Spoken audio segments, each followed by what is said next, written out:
lying in bed and I feel a sharp pain.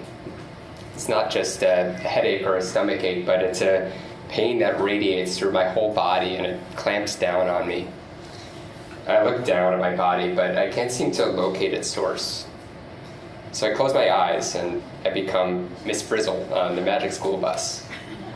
I travel through my blood vessels down and around my arms, something there, back up and through my chest, it's all clear. Finally down to my abdomen, and there I meet a shadow, an empty non-mass forming circles around my organs. I reach down and I try to pull it out, and it forms into a kind of black squid with like tentacles stretched along, and I let go and it snaps back into my stomach and it rejoins the storm.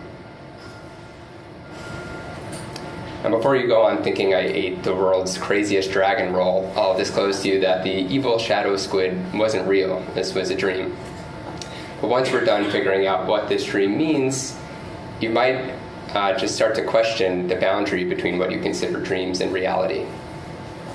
Now, dreams have been used in the practice of modern psychoanalysis since the days of Freud, who believed that when we fall asleep, we escape to a world of wish fulfillment. If you're in an unhappy relationship, you might dream of a paradise of sex and sandwiches and James Van Der Beek walking on a beach. Now, I don't think my dream was exactly a paradise, unless I'm secretly a masochist, which is why Freud's student, Carl Jung, proclaimed that dreams are about more than James Van Der Beek sandwiches. They're a way for the unconscious parts of our mind to send us messages. These messages aim to adjust any conscious beliefs we might be holding that are out of sync with what we might call our inner drives or our inner truth. So dreams are a self-regulation mechanism that guides us toward living in greater accordance with our authentic inner drives. Now, for example, let's say you really admire your father, but you dream about him doing something really shocking, like listening to Nickelback. It might be your unconscious self telling you you're putting your dad on too high a pedestal and you need to adjust your perceptions.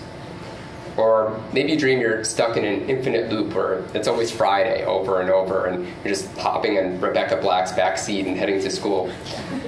It might be a sign you need to mix up your routine or mix up your musical tastes. Dreams don't speak to us literally. They use a kind of coded language of symbols. Sometimes they're so confusing that you might just think they're like random combinations of detritus from your memory bank.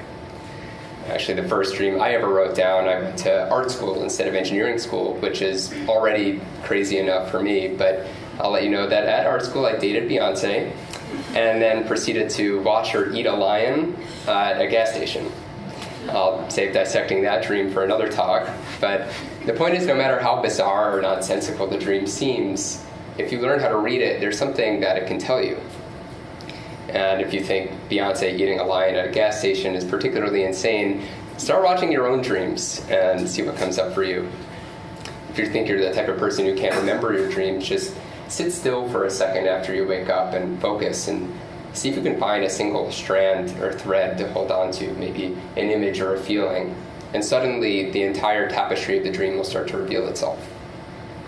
As a general rule, the more difficult it is for your conscious self to deal with a particular person or thing in your life, the more masked the image will appear in your dream.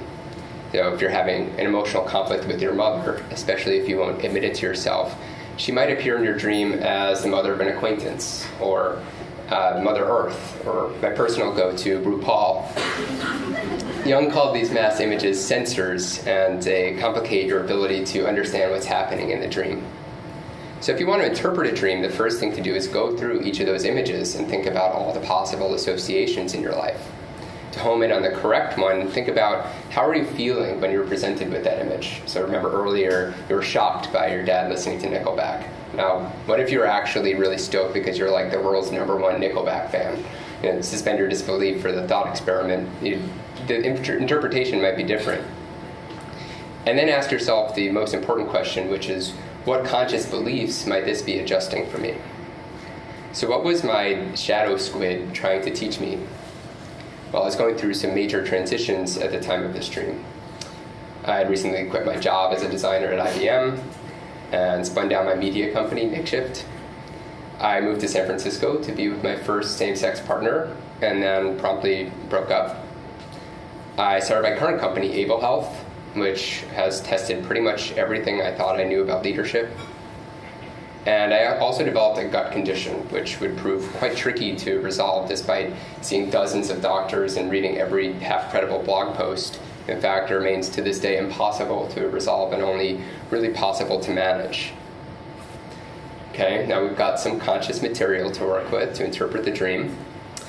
My gut has the most obvious connection with all the pain and swirling and whatnot, but by this point, about a couple years into my condition, I actually thought my health was stable. I had cut my diet down to meat and vegetables and chia seeds like a proper, moderately evolved caveman. I had gotten my exercise and sleep down to a science. I stopped traveling so I could stop catching colds. I even switched careers from design ethnography to software so that I could have more control over my routine. I wasn't perfect, but I considered my body fully managed. And at this point, I was more concerned about my business and my love life than my physical health. So why was my dream presenting me with such a vicious parasite in my body that completely paralyzed me? More importantly, what conscious belief was this adjusting? Now, in order to understand my conscious beliefs, we first need to dive a bit into what it means to have one. Now, the first thing to know about being conscious is that it isn't really all that different from being asleep. We still think in symbols. They're just triggered by our sensory experience or conjured out of our memory banks. We can make more sense of them in context. But where we think we're perceiving a person or a sound, what we're really experiencing is a bunch of electrical signals in our brain shooting around our bodies, the overall sensation of which we've come to know as hard surfaces or the color blue. These electrical signals incorporate some selective inputs from the environment, like specific ranges of oscillations in the electromagnetic field, also known as light, or specific ranges of mechanical oscillations or sound. But then they mix with memory and emotion and preference before we're even aware of them, so that when I look at you, I can't help but think of my brother, who I love very much, and just got married, and weddings are kind of stressful because I don't drink and I can't really eat that much. And when I hear the sound of my voice, I can't help but think that I sound kind of silly, and am I projecting enough confidence or exposing enough vulnerability, and where do I sit on the gender spectrum anyway, and on until Beyonce's eating a lion. All these symbolic associations, they form our personal realities. And in this way, we're constantly generating our realities from within moment to moment rather than perceiving what's really going on outside. And when we forget that, we make all kinds of false assumptions about how the outside world works, and we trick ourselves into believing our inner worlds are more rigid and fixed than they really are. How different is this really from dreaming? Neuroscientist Anil Seth broke the news in a TED Talk last year that we're all hallucinating all the time, including right now. It's just that when we agree about our hallucinations, we call that reality. But even though we have new tools that allow us to watch this generative phenomenon happen in our brains, this isn't new information, and to prove it, I'm going to take you on a metaphysical time machine. We'll start 100 years ago with our good friend, the king of dreams himself, Carl Jung. He said, "Everyone creates for himself a series of more or less imaginary relationships based essentially on projection." So what we think of as relationships with other people are actually relations between our symbol of self and symbols of other people in our mind, which are actually pretty crude representations of the real thing. Think about someone you love and ask yourself, how well does this image I have in my head represent the totality of that person? How often am I making assumptions about their intentions? How much of my own motivations and insecurities am I projecting onto this image? All the people in our lives are essentially characters in this grand internal telenovela. 1836, Emerson wrote that nature is not fixed but fluid, and by nature he means everything external to us. He said every spirit builds itself a house, and beyond its house a world, and beyond its world a heaven. So our conception of a reality and our sense of meaning are projected from the mind onto our external environment, not the other way around. The nice thing about this mindset is it lets you build a home anywhere in an unfamiliar environment surrounded by strangers, or even here in San Francisco where it's impossible to get any homes built. 1757, philosopher David Hume wrote, Beauty is no quality in things themselves. It exists merely in the mind which contemplates them, and each mind perceives a different beauty. Because of Hume, we now know that beauty is in the eye of the beholder, but we still argue about whether like that person at the bar is hot or not, as if like hotness is this intrinsic quality that people possess, rather than referring to the emotions that are triggered within ourselves in the presence of those people. For example, when I see that person at the bar, I feel all tingly inside. It's a much more accurate pickup line. And even back around 300 BC, a philosopher named Pyrrho, who is considered the founder of skepticism, said, all things are equally indifferent, unmeasurable, and inarbitrable. Essentially, there's nothing in the external world that necessarily yields preference for one thing over another. And for this reason, neither our sensations nor our opinions tell us truths or falsehoods about the external world. And this statement kicks off the eternal debate that we can't actually know anything at all based on our senses, which, given the current state of political media, seems increasingly to be the case. And I can take our time machine back to the Buddha and Lao Tzu and countless other people who realized they too were dreaming. Or I can take our time machine forward to the Middle Ages, which were kind of a dead zone for thought, but we could do like a really epic Game of Thrones reenactment there. The point is, this notion that we're each dreaming a reality and that we can shape our beliefs to our will, it's been around for thousands of years. So why do we still live in a world where we accept narrow definitions of success from other people? Where we consume material goods to achieve a sense of purpose from within? Where we seek constant validation from people online? Where we take our insecurities out on the people we love most? Where we're so politically divided that we can't even imagine where the other side is coming from? Where we accept these things as just the way the world works? Well, it's not entirely our fault, because this frame of mind of knowing how malleable our dream is, it's not something we can just read about and instantly know. It's a phenomenon we each need to experience directly and cultivate within our own lifetimes. In many communities around the world, there exists an actual profession for this. It's called a shaman. Shamans are often depicted as dwelling in a kind of fantasy world, telling you can cure cancer with sage oil and a coyote's pinky toe. But the actual role of a shaman is to guide each generation through an awakening that draws attention to their inner realities or their inner dreams. Now I'm going to take us back to the present in our metaphysical time machine to Don Ruiz, a contemporary shaman in the Toltec tradition. He says, awakening means you realize you're dreaming. And when you become aware of this dreaming and the fact that you're dreaming, you can then focus your energy on creating a beautiful dream rather than a nightmare. When Ruiz talks about nightmares, he doesn't just mean my sleeping squid attack or a nightmare situation that happens to us like, oh God, I had to go to the DMV today, what a nightmare. What he's referring to is the nightmare in the prison of beliefs and insecurities we put ourselves in, sleepwalking through life on autopilot, running through preset programming that draws boundaries around ourselves and our preferences, the ways we're conditioned to believe, that plastic Big Mac on TV looks delicious. I'm going to have one for breakfast. I'm bored. I should check what's happening on my phone. Oh, I look terrible. I wish I had a six-pack and I was a few inches taller. If I don't achieve your image of success, then I'm not worthy of love. Now, my goal isn't to shame anyone who eats Big Macs while wishing they had six-packs. It's to illustrate the ways we get caught in loops designed by other people that make us hungry and ashamed, and click ads for cheap clothing from China that look nothing like they have looked on Instagram, by the way. The risk is that these loops prevent us from connecting with our inner drives, and then our lives go by without us ever noticing. The good news is we have a built-in defense.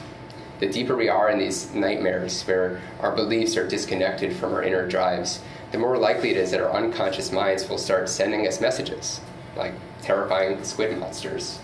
It's the world's most graphically unsettling antivirus software, unless you count those like blinking pop-up ads that tell you your computer's on fire while giving you seizures.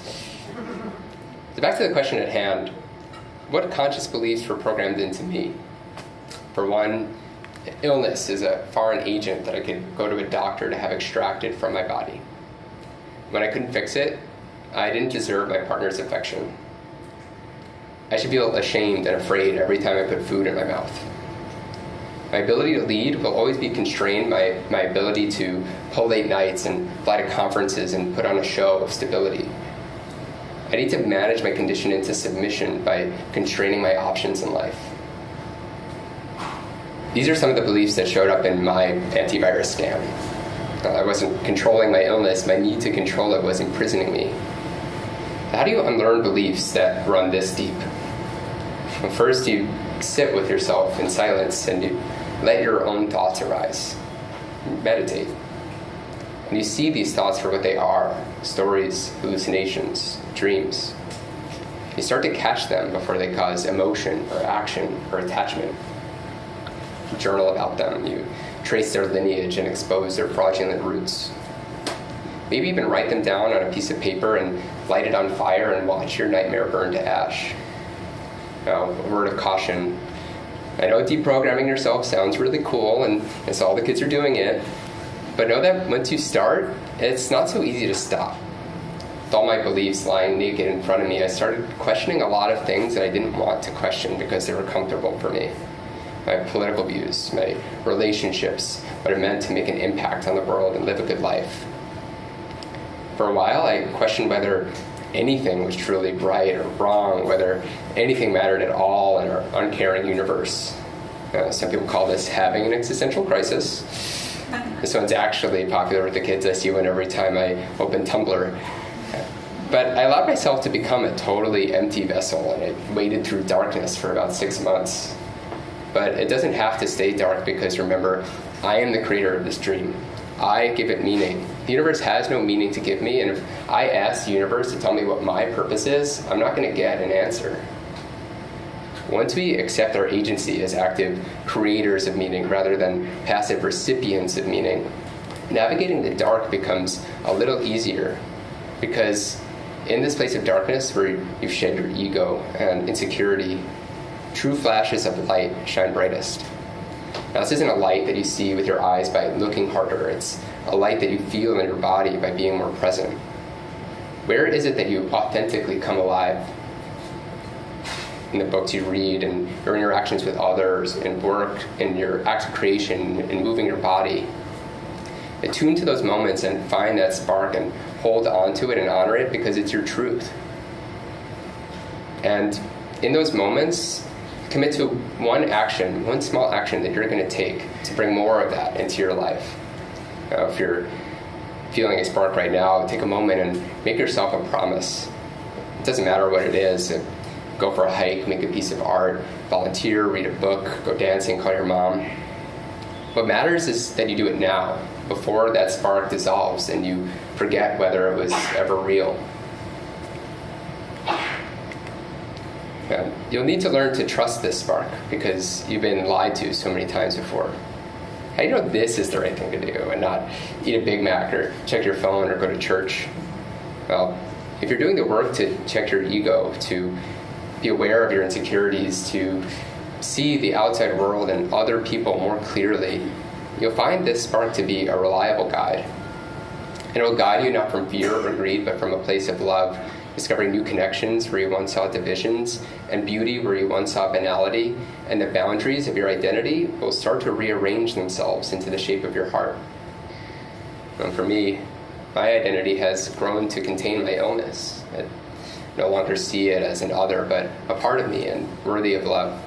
As difficult as it can be to love something that's caused me so much pain. And from there, that boundary of my identity, it just grew and grew until it contained every electrical signal firing in my brain, until every experience I encountered in this dream became a part of what I called me. Now, certain religious traditions, they'll tell you we should all love each other because we're all one kind of super being, like when the Power Rangers form into Megazord. You don't have to believe that in order to choose love over hate. You just have to recognize that every person, once they enter your dream, they become a part of you. You are Megazord. In order to love everyone in the entire world, the only leap of faith that you need to take is that you yourself are worthy of love. My illness was only a nightmare when I approached it from a drive to control and eradicate it. And once I listened to the messages from my shadow, it became the gift that showed me the underlying beauty in all things, and how to meet all things with love, including the things that are hardest to love, like trauma and hate. Everything I encounter is now raw paint for my canvas of meaning. This is my new dream. From this new dream, I started to bring more compassion to my relationships. Once I let go of my insecurities, I could start seeing through my projections and holding space for the dreams of other people. It brought more strength to my leadership. Once I let go of having to put on a show, I could focus on building true mastery and providing room for my team to grow with me. What was once a dim spark within me has become this burning fire to create and share this dream with everyone I love. When we heal on the inside, the outside falls more gracefully into its place, and we inch ever closer to that feeling of being alive called God. It really is, as Emerson said, every spirit builds itself a house, and beyond its house a world, and beyond its world a heaven. Acknowledging this dream is just the first step. Constructing it is a skill and a practice that takes a lifetime to master. Checking my assumptions, releasing my attachments to things and outcomes, choosing over and over to attune to my spark, loving myself and in turn all beings, creating space for the dreams of others. But for now, I lie asleep in my bed and I don't feel that sharp pain anymore. It's rather a dull sensation. The sensation is not caused by dark shadows forming my gut, but it's a white ghost inching toward me hesitantly. And it's translucent and battered and frail. The ghost is a part of me as the shadow was a part of me, that part of me that I was once ashamed of and wanted to get rid of. I cradle the ghost in my arms and I tell it, I'm sorry I disowned you. I'm sorry I hurt you. And I welcome it into my body.